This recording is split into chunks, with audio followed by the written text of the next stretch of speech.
Jersey. We're shipping a lot of ventilators. We're grabbing them and getting them, and we're doing it any way we have to, whether we use the Act or we just use the Act as a threat. Yesterday, I visited Naval Station Norfolk to see off the USNS Comfort, which will arrive in New York on Monday.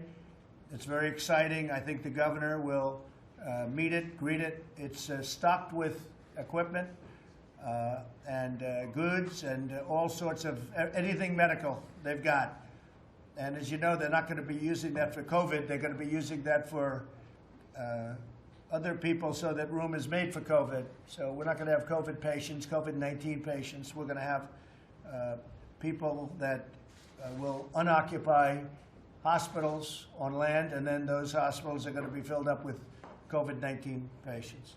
So I just want to thank all the people. As you know, the USNS Mercy is now in Los Angeles, and the governor has been very terrific to us. Governor Gavin Newsom, he's been very nice, and we're working together really well on this, very important. But the Mercy arrived, and the Comfort will be arriving on Monday, and it will be hopefully greeted with great fanfare because it's 3 weeks ahead of schedule.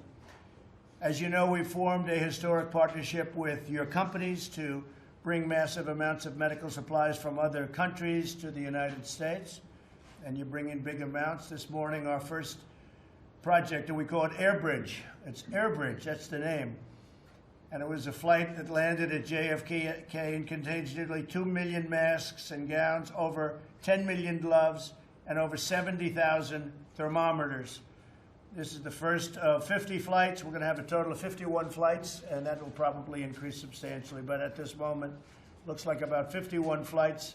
And these are big, great planes, and they are bringing a lot of equipment into our country. And also inter-country things, too, but these are the 51 from outside.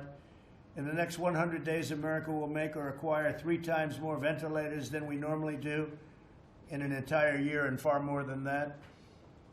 Depending on what happens with the Defense Production Act, and some of the companies where we're using it or threatening to use it have been really responsible and stepped up.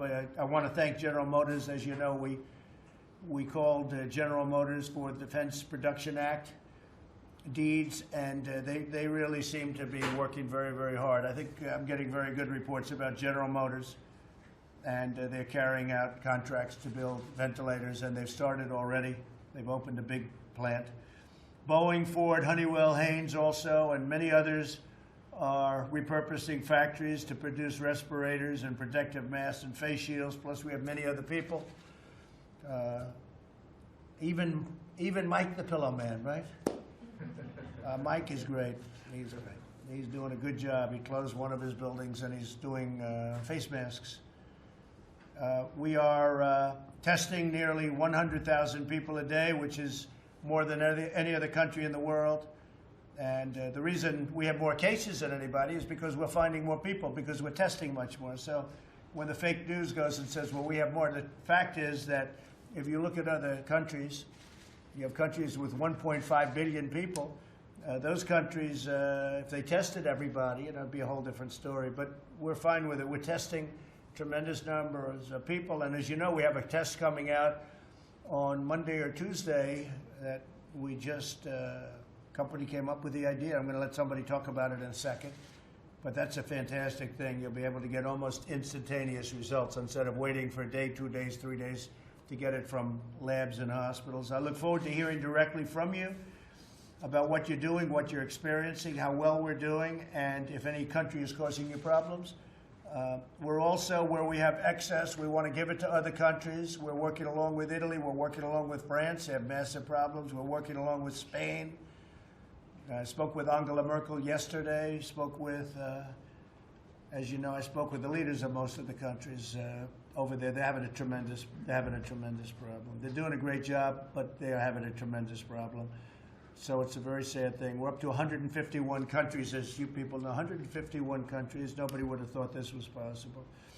So with that, I think I'd like to start with the Admiral, and you can tell us a little bit about what's happening, and then we'll go around to some of the executives, if that's okay. Admiral? Yes, sir. Thank you, Mr. President. Thank you for allowing me to bring this group in.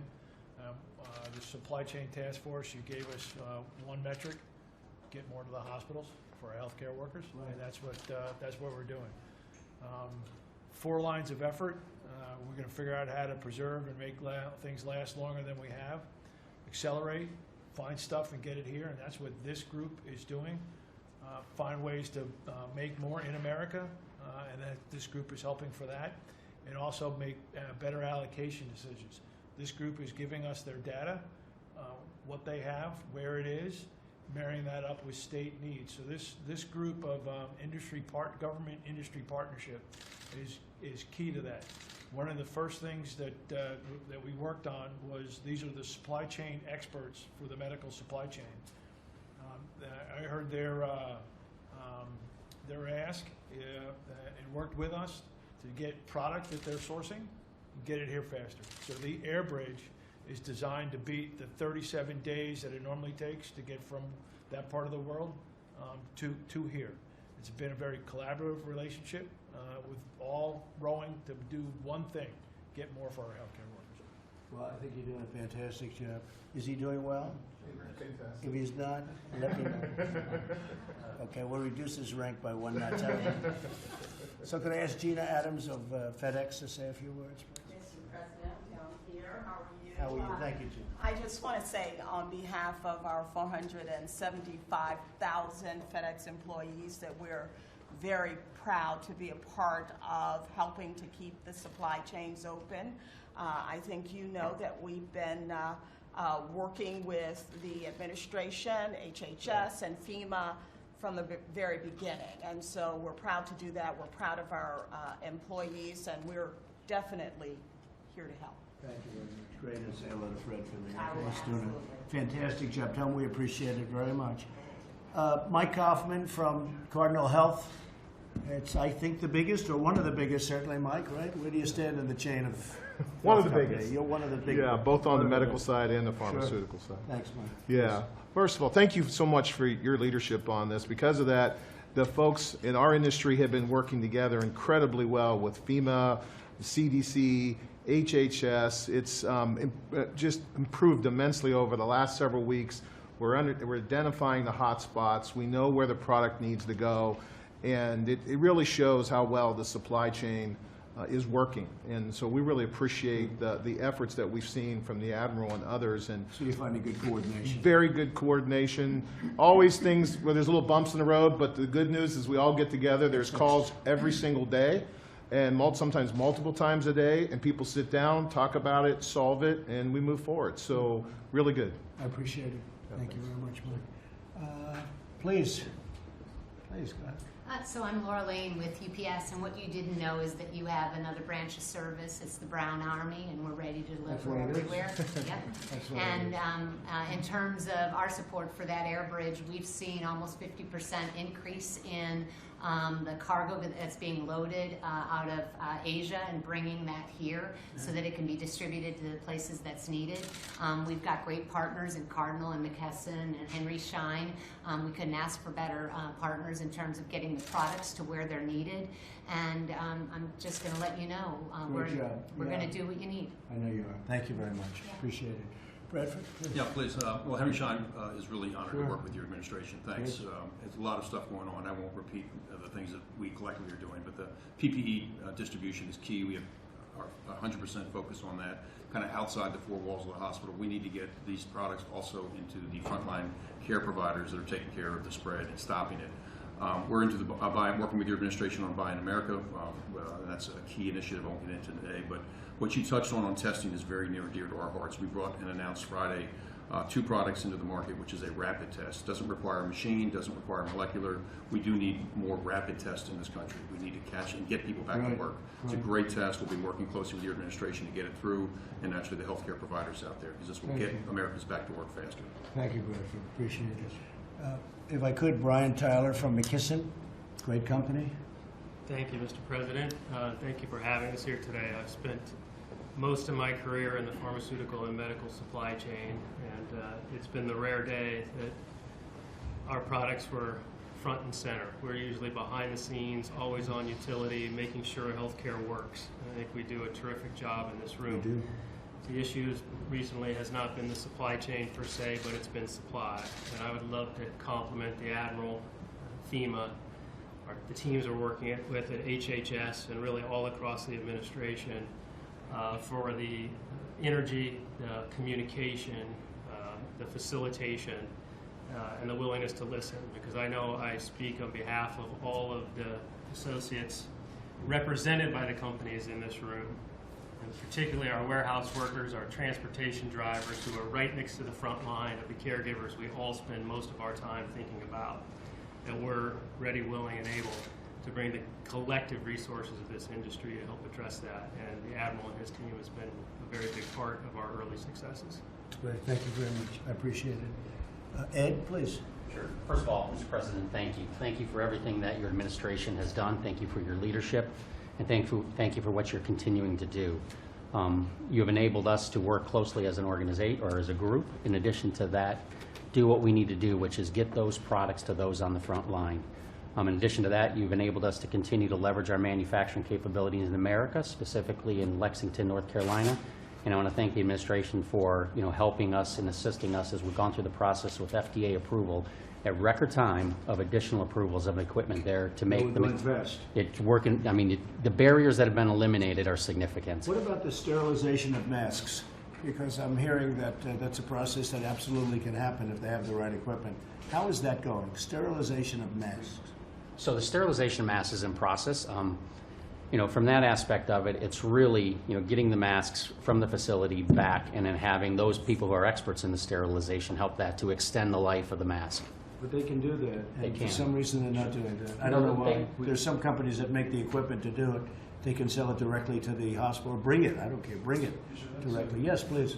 So that's in the preservation line of effort, and we will be bringing to the White House Task Force early this week ways to go accelerate that to make a mask be 5 masks. Well, I spoke with the great governor of Ohio, who's doing a fantastic job, by the way, and he said there's a company in Ohio that can do 10,000 masks, but they want to do 80,000 masks, but they need approval from the FDA, and I'd like to get them that approval. Assuming it's good, I'd like to get them the approval immediately. That would be a tremendous thing. They make machinery to sterilize masks, and they can't get the approval for more than 10, and it sounds to me like something. So I spoke to the head of the FDA, Steve Hahn, Dr. Hahn, who's doing a fantastic job, and I think he's working on it. Could you push that for me? Sure. Because that's a game changer in a way. This group brought that together, and I wrote that down, and we'll go knock down that barrier. They've been approved at 10, but they'd like to be approved for 80,000. Okay? That'd be great. Please. Thank you, Mr. President. Thank you. We are actually reprocessing now about 100,000 masks a day, Good. and we think we can go to about triple that in the next Good. few months. We do have sterilization capacity. We also distribute other PPE. We've started manufacturing hand sanitizer, and then a lot of our other business is medical, but not related to this. So as that drops off, hopefully this will pick up and take the slack, and we'll have the capacity to do a lot of other things.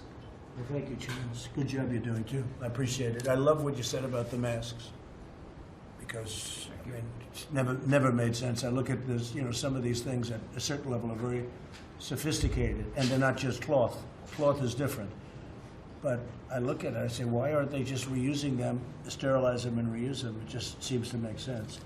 And it can be done. So, yes. Yeah, I think that's fantastic.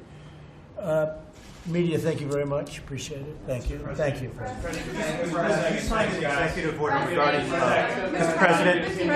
President, you signed an executive order regarding the hoarding of medical supplies. I want to ask you about that, sir. Thank you. Press, let's go. I don't want people to hoard. Okay. Okay? Thank you, sir.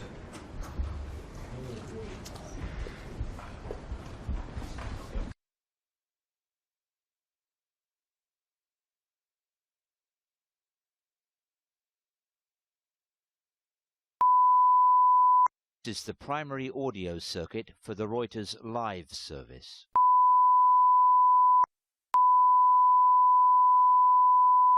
Is the primary audio circuit for the Reuters live service.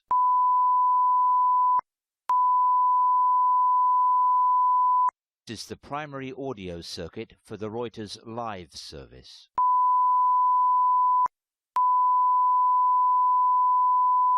Is the primary audio circuit for the Reuters live service.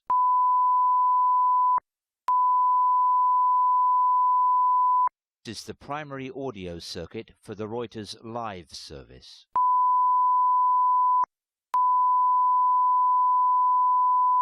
Is the primary